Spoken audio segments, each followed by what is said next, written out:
జ్ఞానాన్ని పంచుతూ పంచుతూ పంచుతూ నేను జ్ఞానవంతుని అయిపోయాను. ఎక్కడి నుంచి వచ్చింది? ఏ కాలేజీలో నేర్చుకోలేదు నేను.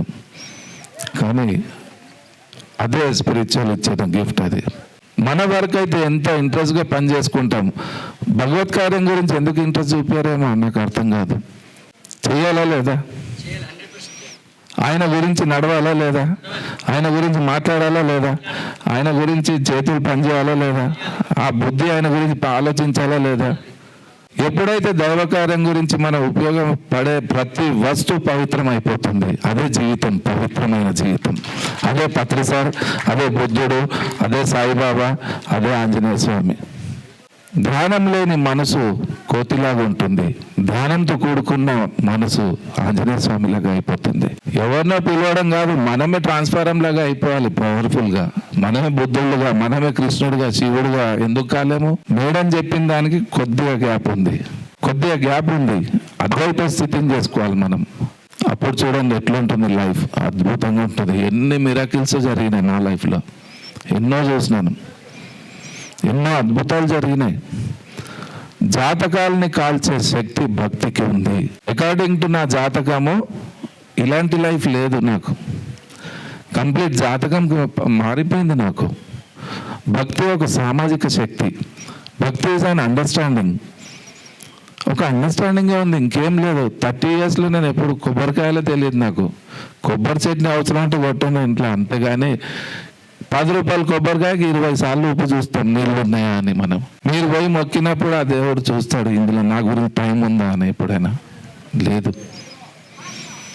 అట్లా మనిషి యొక్క స్వాధ్యాయం పోయింది, సజ్జన సాంగత్యం వెళ్ళిపోయింది. అసలు ఆధ్యాత్మిక వికాసం అనేది ఉంటుంది అనేది తెలియదు ఎవరికి. ప్రాపంచిక వికాసమే చూస్తాం మనం. 1 కోటి రూపాయలు, 5 కోట్లు, 10 కోట్లు, 20 కోట్లు, 100 కోట్లు సంపాదించాలి, అప్పుడు నేను సక్సెస్ అనుకుంటారు. కానీ అదే పెద్ద చీకటి. అది 100 కోట్లు కాదు, 1000 కోట్లు ఉన్న సేటు కూడా టక్న హార్ట్ అటాక్ వస్తే ఎగిరిపోతాడు ఆయన. అంతే, అక్కడే ఉండిపోతుంది. ఏం పోతుంది ఆయనతో? కొన్ని 1000 కోట్లు సంపాదించిన సేటు చనిపోయినాడు, రాజు. ఆ డెడ్ బాడీని తీసుకెళ్తున్నారు. ఆయనతో ఏం పోతుంది? ఒక్కసారి ఆలోచించండి. ధనాని భూమో పశువస్థ గోష్ఠే భార్యా గృహద్వారే జనే శ్మశానే దేహశ్చితయాం పరలోక మార్గే కర్మానుగచ్చతి జీవయేక.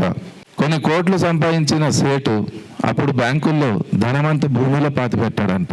ధనాని భూమో ఇప్పుడు బ్యాంకులో ఉంటుంది, బేనామీ పేర్లు ఉంటాయి. ధనాని భూమో పశువస్థ గోష్ఠే అంటే ఏనుగులు గుర్రాలు ఎక్కడ ఉండిపోతాయి? షెడ్స్లో ఉండిపోయినాయి. ఇప్పుడు మన కార్లు ఉన్నాయి, అంతే, అన్ని జల్లార్లో ఉండిపోతాయి. పశువస్థ గోష్ఠే భార్య గృహద్వారే. భార్య ఎంత దూరం వస్తుంది? డోర్ వరకే. జనే శ్మశానే. చుట్టాలు ఫ్రెండ్స్ అంతా ఎంత దూరం వస్తారు? అప్ టు శ్మశానం. ఒక్కొక్కటి విడిపోతున్నాయి. డబ్బు భూమిలో ఉండిపోయింది, కార్లు షెడ్స్లో ఉండిపోయినాయి, భార్య డోర్ దగ్గర ఆగిపోయింది, అంతే. ఏం చేయించిన నీకు లైఫ్ అంత కష్టపడి ఇంత లగ్జరీ లైఫ్ ఇచ్చిన, ఎన్ని కిలోల బంగారము, ఎంత పెద్ద బిల్డింగ్లు, ఎన్ని కార్లలో నీకు ఇంత లగ్జరీ లైఫ్ ఇచ్చిన కదనే, నాకు బోర్ కాదా? నేను ఒక్కొని ఎట్లా నడువు అంటే బాగా అని చెప్తున్నావు అంటది ఆమె. పిల్లలను నేను చూసుకుంటాను, వెళ్ళిపోయిన టైం వచ్చింది అంటది. భార్య గృహద్వారే జనే శ్మశానే. ఫ్రెండ్స్, చుట్టాలు అందరూ, చిన్నమ్మలు, పెద్దమ్మలు, అత్తమ్మలు, మామలు అందరూ ఎంత దూరము? అప్ టు శ్మశానం. దేహశ్చితం పరలోక మార్గే అంటే మీ దగ్గర కనిపించే బాడీ కూడా మీది కాదు. రెంటల్ ఫ్లాట్ అది తెలుసా? కొన్ని డీలక్స్ ఉంటాయి, కొన్ని సెమీ డీలక్స్, కొన్ని సూపర్ డీలక్స్. భువనగిరి కాటన్కి రేమండ్స్ డిగ్జామ్కు చాలా డిఫరెన్స్ ఉంటుంది. అట్లా ఈ బాడీ కూడా మనది కాదు, రెంటల్ ఫ్లాట్ ఇది. దాన్ని రెంట్ కూడా ఎవడు కట్టలేడు. ఇష్టం ఉన్నట్టు చేస్తున్నాడు ఆ బాడీని పట్టుకొని. కిరాయి ఇంటిలో ఉండి ఇష్టం ఉన్నట్టు మేకులు కొట్టుకుంటా, రంగులు పూసుకుంటా, తందానాలు ఆడుకుంటా ఉంటే ఓనర్ ఉండనిస్తాడా? సాలిగా ఖాళీగా అంటాడు, ఇక టక్కునే ఎగిరిపోతాడు, అంతే. పోతాడా లేడా? ఈ రెంట్ హౌస్కి మనం కరెక్ట్గా ఎట్లా వచ్చిందో అట్లా ఇవ్వాలా లేదా? అంట్లో బయట తక్కువ దోమతో నడుస్తుంది, లోపల ఎక్కువ దోమాలి. జిడ్డంతా ఎక్కడుంటుంది?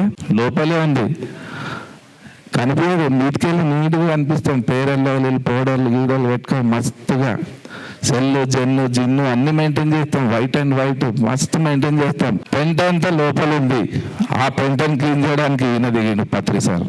That is pyramid society.